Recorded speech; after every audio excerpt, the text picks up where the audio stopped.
Hola, ¿qué tal amigos? Muy buenas noches a todos en casa. Bienvenidos a nuestro resumen informativo a través de TRT, Televisora del Táchira. Feliz lunes, feliz inicio de semana. Soy Gabriela Magilbray y como es costumbre, cada noche les acompaño para hacer un repaso por noticias importantes a nivel regional, nacional e internacional. Les quiero recordar nuestras redes sociales, las de la televisora, @noticiaspiso TRT para Instagram y @noticias TRT para Twitter. Recuerden que están disponibles para ustedes. Los invitamos siempre a que interactúen con nosotros en la pregunta del día y también pueden escribirnos en caso de denuncias, reportes desde su sector, desde su comunidad y por supuesto tenga en cuenta que para ello puede valerse no solo de texto, también de notas de voz, de videos, de fotografías para acompañar su denuncia y por supuesto en caso de usted que pueda necesitar un servicio público, quizá un familiar o un amigo, también puede escribirnos si necesita conseguir algunos medicamentos que podamos publicar a través de nuestra programación e incluso en caso de algún tipo de recolección para tener una cantidad de dinero en caso de alguna intervención quirúrgica. Siempre disponibles para ustedes y ahora vamos a iniciar el repaso por las notas locales más destacadas.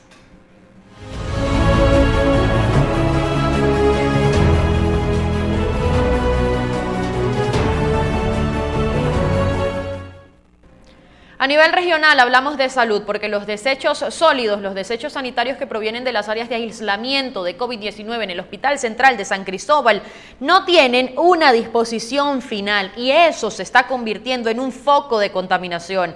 Las bolsas se han acumulado a lo largo de un año de pandemia. Al principio de esta, los desechos eran incinerados, pero en vista de que los protocolos indican que no se deben enviar a los vertederos tradicionales, esto era lo que se hacía. Sin embargo, luego de las quejas de los habitantes que residen cerca de este centro de salud, los encargados del área del incinerador evitan quemarlos. Dentro de estas bolsas hay elementos plásticos que generan fuertes olores, denunció María Ramírez, representante del Sindicato de Trabajadores Obreros del Hospital Central de San Cristóbal. Las bolsas con residuos de las áreas de aislamiento permanecen en el paquete o en paquetes de color rojo, en su mayoría en un espacio dentro del área del incinerador. Esto ha desencadenado proliferación de roedores y contaminación en ese espacio, describió otro trabajador del área.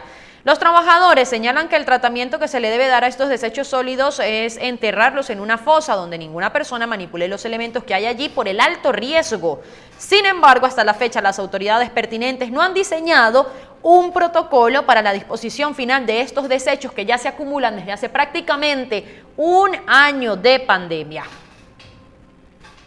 Por otro lado, gracias a la pronta denuncia de la víctima, funcionarios de Politáchira y también de la Policía Nacional Bolivariana lograron capturar en tiempo récord o recuperar en tiempo récord la gandola robada en la autopista. Gracias a la pronta denuncia de la víctima, funcionarios de la Brigada de Orden Público del Centro de Coordinación Policial Rubio de Politáchira y la Estación Policial Rubio de la Policía Nacional Bolivariana, se recuperó en tiempo récord un tanque contentivo de 29.700 litros de leche en San Cristóbal y una gandola en Rubio, procedimientos que arrojó la detención de un sujeto. La información la dio a conocer el comisario Wilman Rivera Torres, director de Politáchira, quien dijo que gracias a la alianza entre la Policía Nacional Bolivariana y su director, el comisionado jefe Romero Inciarte, se capturó a uno de los integrantes de un grupo de hombres que a mano armada, a eso de las 3 de la madrugada, interceptó y robó a la altura de la pasarela de Barrancas una gandola que transportaba leche desde Barinas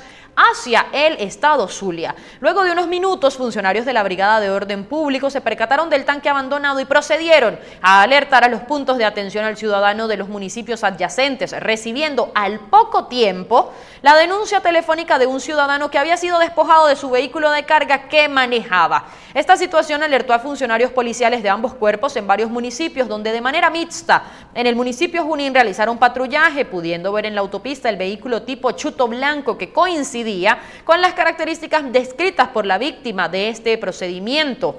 Con todas las medidas de seguridad a la altura del punto de atención al ciudadano de la Voladora, donde intervinieron policialmente al chofer. De inmediato fue trasladado a la ciudad de San Cristóbal, donde quedó identificado como Ye Parra, venezolano de 31 años de edad, quien quedó a órdenes del Ministerio Público.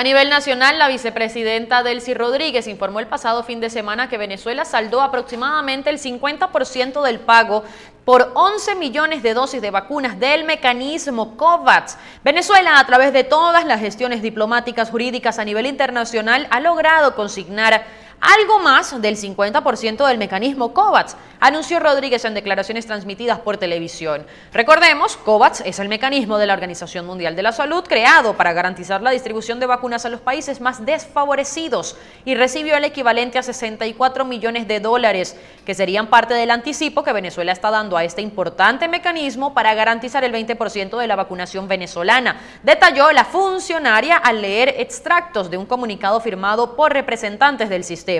Los otros 60 millones de dólares ya están garantizados y en su oportunidad, cuando corresponda, Venezuela va a cancelar, subrayó la vicepresidenta en el comunicado. A nivel nacional, este lunes 12 de abril inició la semana flexible en territorio venezolano, así lo dio a conocer el presidente Nicolás Maduro durante este domingo. El gobernante confirmó que hoy lunes 12 de abril inicia una semana de flexibilización de la cuarentena nacional después de 3 semanas de radicalización de la medida. Esto desde la Semana Santa. Lo que no se flexibiliza es la medida de bioseguridad, dijo Maduro en una alocución transmitida en horas de la noche. Aseguró que en el país la cuarentena no es obligatoria, sino voluntaria. Subrayó que las últimas 3 semanas de cuarentena radical eran necesarias para frenar el aumento de los contagios de coronavirus.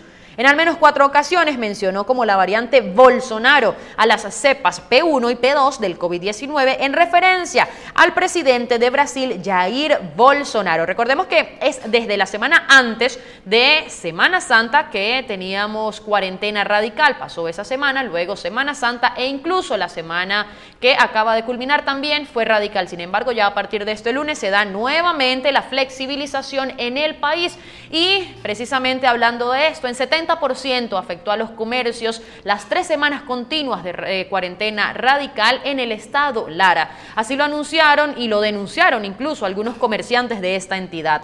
Representantes de la Cámara de Comercio en el estado Lara mostraron su postura acerca de la situación que está viviendo Venezuela y resaltaron que en 70% han visto mermado el sector comercial en el estado durante el primer trimestre del año 2021 y ha empeorado con el decreto de la ampliación de cuarentena radical por parte del gobierno nacional. Eldi Montero, presidente del ente, advirtió acerca de la falta de gasoil y gasolina en la zona y comentó que debido a esto se podría agravar la crisis en el sector.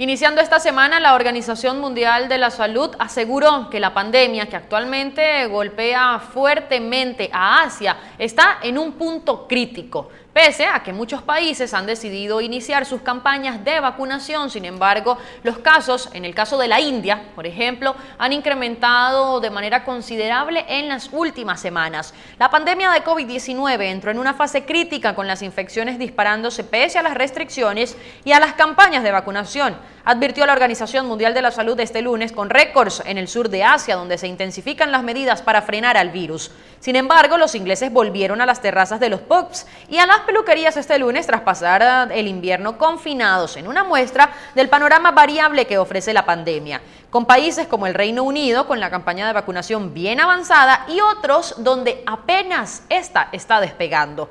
Más de 2.9 millones de personas han muerto en todo el mundo a causa del COVID-19, según un balance de la agencia AFP basado en fuentes oficiales. La Organización Mundial de la Salud advirtió el lunes que la pandemia está en un punto crítico, creciendo de forma exponencial, pero que se podría controlar en unos meses si se toman las medidas adecuadas.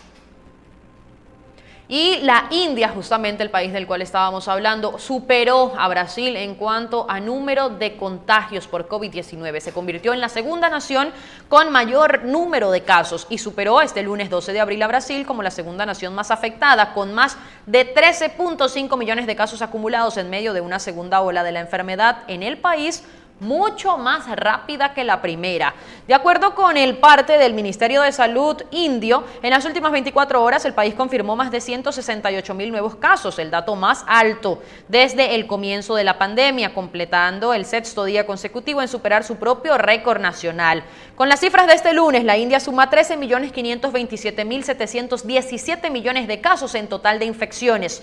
Más alto, es el número total más alto por detrás, solo detrás de los Estados Unidos y por delante de Brasil. El número de muertes en la última jornada fue de 904, llevando el total de fallecidos a 170.179 en poco más de un año a causa de la COVID-19. Esta vez, la India, pese a estos números, ha confiado en que su campaña de vacunación, que intenta inmunizar a la población vulnerable de mayores de 45 años, servirá para proteger a la mayor cantidad de personas de la letalidad de esta enfermedad.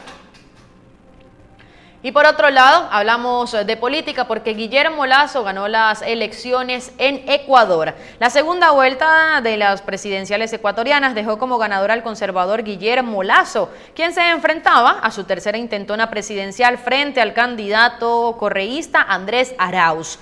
El recuento provisional arroja un 52.41% de los sufragios para Lasso y 47.59% para Arauz. Hubo 1.7 millones de votos nulos que podían haber decantado el resultado final, influenciado por la petición de ese sufragio por parte del partido indigenista de Yacú Pérez. El candidato conservador del Movimiento Creador de Oportunidades, CREO por sus siglas, en alianza con el Partido Social Cristiano, alcanzó la presidencia de Ecuador en su tercera candidatura presidencial, tras perder en 2013 contra Rafael Correa y en 2017 contra Lenín Moreno. La tercera fue la vencida para Guillermo Lasso. Y luego de repasar estas informaciones, amigos, vamos a una pausa comercial y ya continuamos con ustedes.